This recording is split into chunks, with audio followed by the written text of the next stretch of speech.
Okay, so in today's video, I'm going to talk you through part 3 of the speaking section of the C2 Proficiency exam by Cambridge. And what we're going to look at here is what is called the long turn and discussion section, part 3 of the speaking exam. I've done a couple of videos recently showing other candidates doing parts 1 and 2. Today I'm just going to talk through part 3 and look at how I would do it and give you a few tips. Let's see what happens in part 3, basically. Let's go for it. So part 3 lasts about 10 minutes. It says in this part of the test, you are each going to talk on your own for about 2 minutes. So initially, there's no need for collaboration. You're just working individually.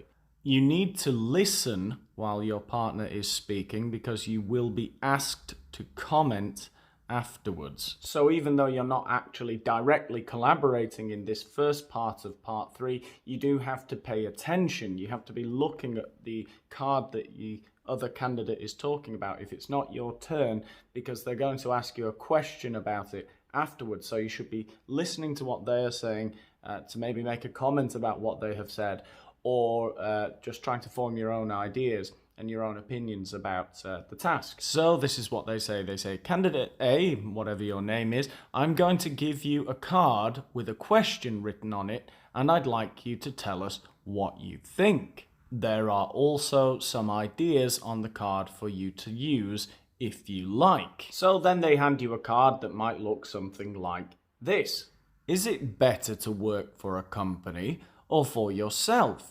Earnings, security, independence. Now you have about 10 seconds to look at that question and start to think of an answer, and then you need to start. You've got 2 minutes to answer that question. Something I get asked a lot here is if you are obliged, if it is absolutely necessary, to talk about the 3 prompts there that are on the card. And the answer is no. Listen to what I said before. It says there are 3 ideas there on the card. You can use them if you like. Now, be careful. The prompts, it's not necessary to use the prompts. You're not obliged to use those 3 prompts. However, I find that it's very, very useful. It's very, very helpful to use those 3 prompts because you have to speak spontaneously in a second language for 2 minutes about something really sort of bland normally, no? It can be very difficult, certainly in the nervy situation in which you find yourself in a speaking exam, knowing that every single word you say is going to be analysed to a ridiculous degree. I think it is absolutely a good idea to use those 3 prompts to keep making sure that you're referring back to the question that you've been asked and referring back to the question in terms of X, Y, Z. It's a really easy way to structure your 2-minute monologue, because it's a monologue of 2 minutes. That's more difficult than it sounds. This part of the exam takes a lot of practice. The more times you can practice this with a teacher or with friends or whatever, classmates, the better, because it is a really complicated thing to do. To talk even in your own language for 2 minutes about something is really more complicated than it sounds.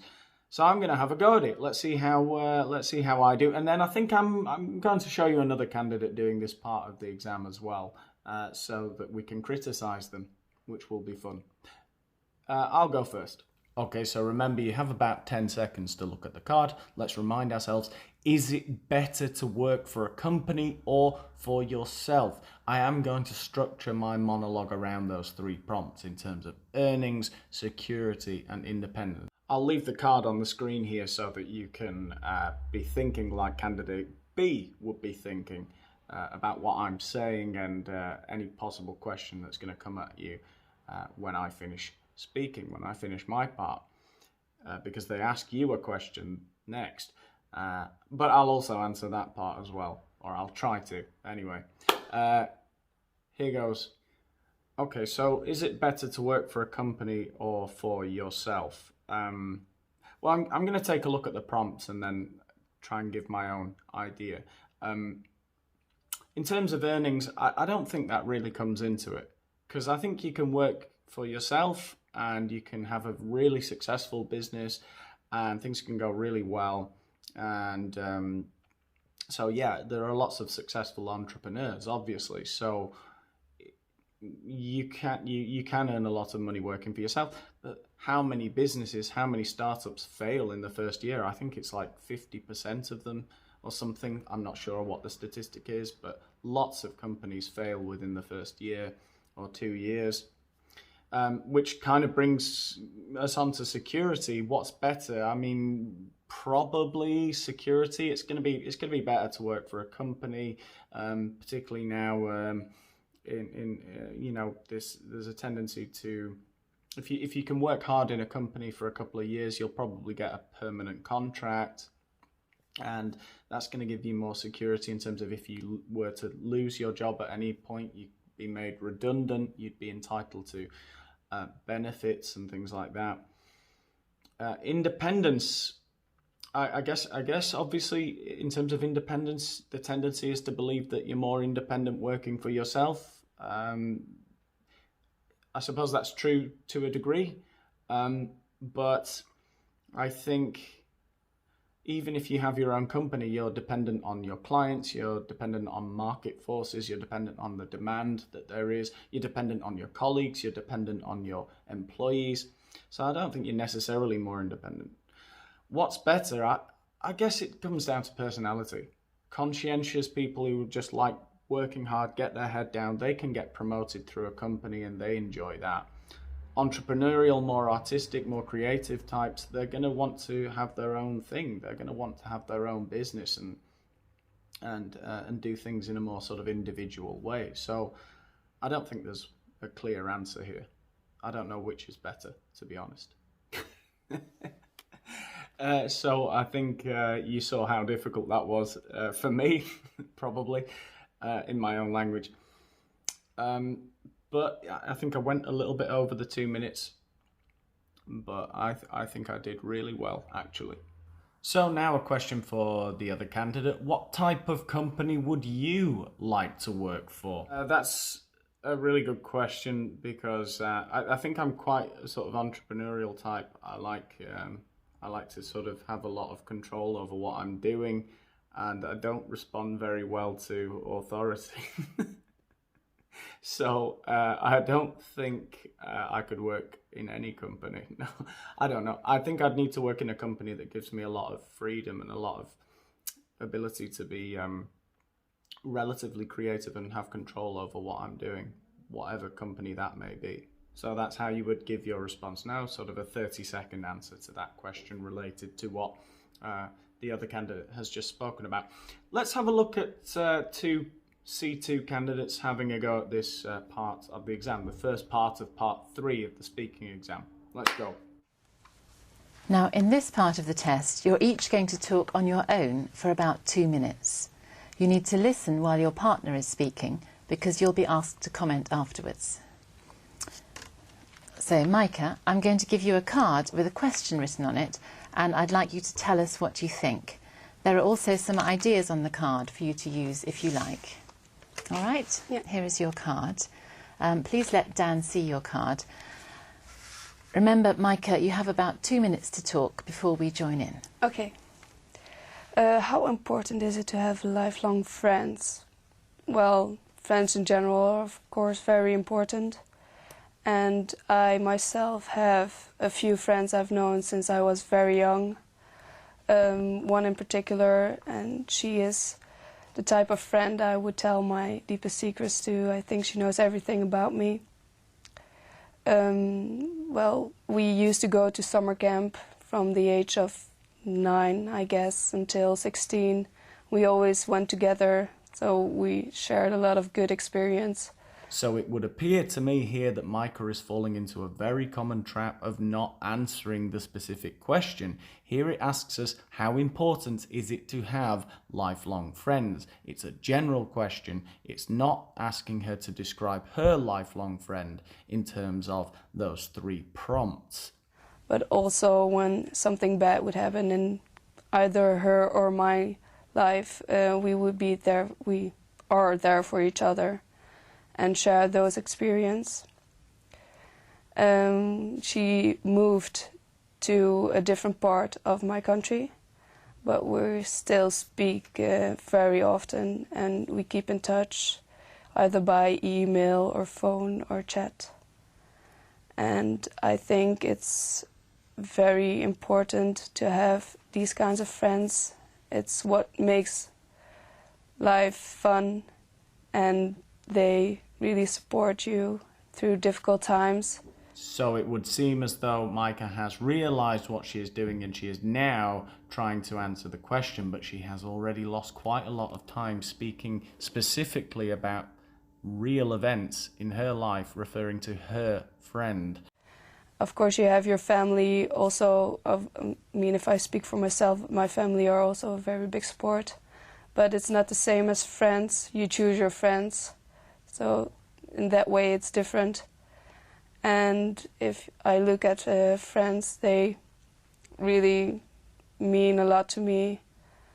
And I don't know if it's possible to have really lifelong friends. I mean, I can't look in the future and predict if I will know her for the rest of my life. Unfortunately, Micah is now rambling, and this is a consequence of not having structured her monologue very well. This basically happens through a lack of practice. You really need to know how you're going to approach this kind of task. As I said earlier in the video, practice makes perfect, and more than ever on this part of the exam. But, I mean, it's very good to have somebody you know through and through. Thank you. Dan, is there anything you'd like to add? Well, yeah, I agree with you about shared experience. I think the shared accomplishes and that you achieved something together, that's something that bonds you, creates stronger relationship between you and your friends. So. Yeah. Well, of course, your parent can act as a good friend, a lifelong friend, but it's not the same to have another kind of relationship where you can really talk about everything. So I think Dan got caught unawares there. He was expecting a specific question, so he wasn't really listening or thinking about anything, and he's quite a confident speaker. And she just said to him, the examiner just said, Dan, have you got anything to add? And he's like, I agree. So it's, you need to really pay attention in this part, because they can catch you out like that. How valuable can short-term friendships be? I think very valuable. I mean, I'm now studying Cambridge for 3 months, and I probably made some friends here I won't see that often or speak with that often after I leave. But right now they're very important to make my stay here pleasant. So I would say very important. Yeah, I think I have to agree with you on that point, actually. Even though you're not perhaps going to meet later on in life, you still want to make the best of your time here. So, make your stay here more pleasant. Okay, slightly unconventional there. She asked them another question, but anyway, let's listen to Dan doing the same part. Now, Dan, it's your turn to be given a question. Here's your card. Please let Micah see your card. And remember, Dan, you have about 2 minutes to tell us what you think, and there are some ideas for you on the card to use if you like. All right? Right.